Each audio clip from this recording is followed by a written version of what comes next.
Hello students, KCET ವಿದ್ಯಾರ್ಥಿಗಳಿಗೆ ಈಗ result ಅನ್ನು ಅನೌನ್ಸ್ ಮಾಡಲಾಗಿದೆ. ರಿಸಲ್ಟ್ ನಂತರ ನೆಕ್ಸ್ಟ್ ಯಾವ ಪ್ರೋಸೆಸ್ ಇರುತ್ತೆ ಅನ್ನೋದನ್ನ ನಾವು ಈ ವಿಡಿಯೋದಲ್ಲಿ ಡಿಸ್ಕಸ್ ಮಾಡ್ತಾ ಹೋಗೋಣ. ಸೊ ವಿಡಿಯೋವನ್ನ ಸ್ಟಾರ್ಟ್ ಮಾಡ್ತೀನಿ. ಅದಕ್ಕಿಂತ ಮೊದಲು ಲೈಕ್ ಮಾಡಿ ಮತ್ತೆ ತಪ್ಪದೆ ಸಬ್ಸ್ಕ್ರೈಬ್ ಮಾಡ್ಕೊಳ್ಳಿ. ಸೊ ಈಗ ನಾವು ಇನ್ಫಾರ್ಮೇಶನ್ ಅನ್ನ ತಿಳ್ಕೊಂತಾ ಹೋಗೋಣ. ಸೊ KCET ವಿದ್ಯಾರ್ಥಿಗಳಿಗೆ ನಿನ್ನೆನೆ ರಿಸಲ್ಟ್ ಅನ್ನು ಅನೌನ್ಸ್ ಮಾಡಿರ್ತಕ್ಕಂಥದ್ದು. ಬಟ್ ಕೆಲವು ವಿದ್ಯಾರ್ಥಿಗಳಿಗೆ ಇನ್ನೂ ಸಹ ರಿಸಲ್ಟ್ ಅನೌನ್ಸ್ ಆಗಿಲ್ಲ. ಸೊ ನೀವು ವೇಟ್ ಮಾಡ್ತೀರಿ, ಆದಷ್ಟು ಬೇಗ ನಿಮ್ಮ ರಿಸಲ್ಟ್ ಸಹ ಅನೌನ್ಸ್ ಮಾಡ್ತಾರೆ. ಓಕೆನಾ, ಈಗಾಗಲೇ ರಿಸಲ್ಟ್ ಅನ್ನ ನೋಡಿರ್ತಕ್ಕಂಥ ವಿದ್ಯಾರ್ಥಿಗಳಿಗೆ ನೆಕ್ಸ್ಟ್ ಯಾವ ಪ್ರೋಸೆಸ್ ಇರುತ್ತೆ ಅನ್ನೋದನ್ನ ನಾವು ತಿಳ್ಕೊಳೋದಾದ್ರೆ, ಸೊ ಈ ಬಾರಿ ನಿಮ್ಮ ಡಾಕ್ಯುಮೆಂಟ್ ವೆರಿಫಿಕೇಶನ್ ಅನ್ನ ಆನ್ಲೈನ್ ನಲ್ಲೇ ಕಂಪ್ಲೀಟ್ ಮಾಡಲಾಗಿದೆ. ಸೊ ಅದಾದ ನಂತರ ನಿಮ್ಗೆ ಈಗ ಡಾಕ್ಯುಮೆಂಟ್ ವೆರಿಫಿಕೇಶನ್ ಸ್ಲಿಪ್ ಸಿಗುತ್ತೆ.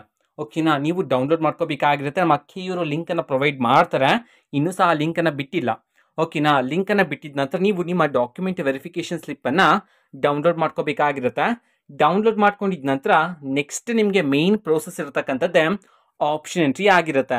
ಸೊ ಈಗಾಗಲೇ ನಾನು ಈ ಒಂದು ಇನ್ಫಾರ್ಮೇಶನ್ ತಿಳಿಸಿದೆ. ಅಂತಂದ್ರೆ 2024ನೇ ಸಾಲಿನಲ್ಲಿ ಕಾಂಪಿಟೇಷನ್ ತುಂಬಾ ಜಾಸ್ತಿ ಇದೆ. ಯಾಕೆ ಅಂತಂದ್ರೆ ತುಂಬಾ ವಿದ್ಯಾರ್ಥಿಗಳು, ಓಕೆನಾ, 1 lakh ಪ್ಲಸ್ ಸ್ಟೂಡೆಂಟ್ಸ್ಗಳು ಈಗ ಎಕ್ಸಾಮ್ ಅನ್ನ ಬರ್ತಿರ್ತಕ್ಕಂತಹ ಕಾರಣದಿಂದ ನಿಮಗೆ ಕಾಂಪಿಟೇಷನ್ ತುಂಬಾ ಜಾಸ್ತಿ ಆಗ್ತಕ್ಕಂಥ ಚಾನ್ಸಸ್ ಇದೆ.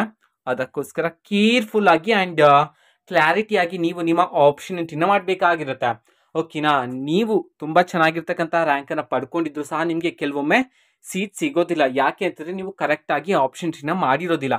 ಬಟ್ 1 lakh ಮೇಲೆ ದಾಟಿರ್ತಕ್ಕಂಥ ವಿದ್ಯಾರ್ಥಿಗಳು ಏನಾದರೂ ಕರೆಕ್ಟ್ ಆಗಿ ಆಪ್ಷನ್ ಎಂಟ್ರಿ ಮಾಡಿದ್ರೆ ನಿಮಗೆ ಖಂಡಿತವಾಗ್ಲೂ ಸೀಟ್ ಸಿಗುತ್ತೆ. ಫಸ್ಟ್ ರೌಂಡ್ ಅಲ್ಲೇ ಸೀಟ್ ಸಿಗ್ತಕ್ಕಂಥ ಚಾನ್ಸಸ್ ಇರುತ್ತೆ. ಅದಕ್ಕೋಸ್ಕರ ಕೇರ್ಫುಲ್ ಆಗಿ ಯಾವ್ಯಾವ ಮೆಥಡ್ಸ್ ಅನ್ನ ಯೂಸ್ ಮಾಡಬೇಕು ಆಪ್ಷನ್ ಎಂಟ್ರಿ ಮಾಡುವಾಗ ಅನ್ನೋದನ್ನ ಎಲ್ಲ ಯೂಸ್ ಮಾಡಿಕೊಂಡು ನೀವು ನಿಮ್ಮ ಆಪ್ಷನ್ ಎಂಟ್ರಿನ ಮಾಡಬೇಕಾಗಿರುತ್ತೆ. ಓಕೆನಾ, ಸೊ ಕೆಲವು ಕಾಲೇಜಸ್ಗಳ ಲಿಸ್ಟ್ ಅನ್ನ ನಾನು ನೆಕ್ಸ್ಟ್ ಬರ್ತಕ್ಕಂಥ ವಿಡಿಯೋಸ್ ಅಲ್ಲಿ ಕೊಡ್ತೀನಿ. ಆ ಒಂದು ಕಾಲೇಜಸ್ಗಳನ್ನ ನಿಮ್ಮ ಆಪ್ಷನ್ ಎಂಟ್ರಿ ಲಿಸ್ಟ್ ಅಲ್ಲಿ ಆಡ್ ಮಾಡ್ಕೊಳ್ಳಿ. ಓಕೆನಾ, ಎಲ್ಲ ರೆಡಿ ಮಾಡ್ತಿದ್ದೀನಿ, ಆದಷ್ಟು ಬೇಗ ನಿಮಗೂ ಸಹ ಕೊಡ್ತೀನಿ. ಆ ಒಂದು ಲಿಸ್ಟ್ ಅನ್ನು ನೀವು ಆಡ್ ಮಾಡ್ಕೋಬಹುದಾಗಿರುತ್ತೆ. ಓಕೆನಾ, ಸೊ ಈಗ ಗೊತ್ತಾಯ್ತಲ್ಲ, ನೆಕ್ಸ್ಟ್ ಡಾಕ್ಯುಮೆಂಟ್ ವೆರಿಫಿಕೇಶನ್ ಸ್ಲಿಪ್ ಅನ್ನ ಬಿಡ್ತಾರೆ. ಅದರಲ್ಲಿ ಇರ್ತಕ್ಕಂತಹ ಡೀಟೇಲ್ಸ್ ಅನ್ನ ಯಾರಿಗೂ ಸಹ ಶೇರ್ ಮಾಡಬೇಡಿ. ಓಕೆನಾ, ಡಾಕ್ಯುಮೆಂಟ್ ವೆರಿಫಿಕೇಶನ್ ಸ್ಲಿಪ್ ಇರುತ್ತಲ್ವಾ, ಅದ್ರ ಮೇಲೆ ಇರ್ತಕ್ಕಂಥ ಡೀಟೇಲ್ಸ್ ಅನ್ನ ಮೇನ್ ಆಗಿ ನಿಮ್ಮ ಸೀಕ್ರೆಟ್ ಕೀಯನ್ನ ನಿಮ್ಮ ಹತ್ರ ಇಟ್ಕೊಳ್ಳಿ. ಯಾರಿಗೂ ಸಹ ಶೇರ್ ಮಾಡಬಾರ್ದು. ಯಾಕೆ ಅಂತಂದ್ರೆ ಆ ಸೀಕ್ರೆಟ್ ಕೀನ ಯೂಸ್ ಮಾಡ್ಕೊಂಡೆ ನೀವು ನಿಮ್ಮ ಆಪ್ಷನ್ ಎಂಟ್ರಿ ಮಾಡಬೇಕಾಗಿರುತ್ತೆ.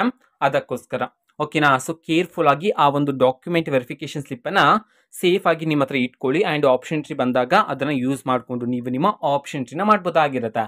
ಸೊ ಸ್ಕೆಡ್ಯೂಲ್ ಅನ್ನ ಬಿಡ್ತಾರೆ ನಮ್ಮ KEU.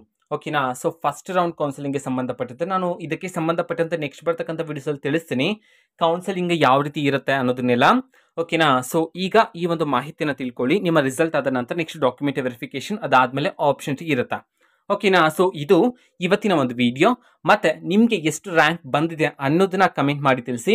ಓಕೆನಾ, ಸೊ ಇದು ಇವತ್ತಿನ ಒಂದು ವಿಡಿಯೋ. ಮತ್ತೆ ಈಗ ನಾವು ಟೆಲಿಗ್ರಾಮ್, ಇನ್ಸ್ಟಾಗ್ರಾಮ್ ಮತ್ತೆ ಫೇಸ್ಬುಕ್ ಅಲ್ಲೂ ಸಹ ಈಗ ವಿಡಿಯೋಸ್ ಗಳನ್ನ ಅಪ್ಲೋಡ್ ಮಾಡ್ತಿದೀವಿ. ಸೊ ಲಿಂಕ್ಸ್ ಗಳನ್ನ ಡಿಸ್ಕ್ರಿಪ್ಷನ್ ಬಾಕ್ಸ್ ಅಲ್ಲಿ ಕೊಟ್ಟಿರ್ತೀನಿ. ಸೊ ಕ್ಲಿಕ್ ಮಾಡಿಬಿಟ್ಟು ಫಾಲೋ ಮಾಡಿ. ವಿಡಿಯೋಸ್ ಗಳನ್ನ ರೆಗ್ಯುಲರ್ ಆಗಿ ಅಪ್ಲೋಡ್ ಮಾಡ್ತಿರ್ತೀವಿ. ಜೊತೆಗೆ ಬೇರೆ ಡೌಟ್ಸ್ ಇದ್ರೆ ಕಮೆಂಟ್ ಮಾಡಿ ತಿಳಿಸಿ. ಮತ್ತೆ ವಿಡಿಯೋ ಇಷ್ಟ ಆಗಿದ್ರೆ ನಿಮ್ಮ ಫ್ರೆಂಡ್ಸ್ಗೂ ಸಹ ವಿಡಿಯೋವನ್ನ ಶೇರ್ ಮಾಡಿ. All the best. Thanks for watching the video. All the best. Thank you. Bye.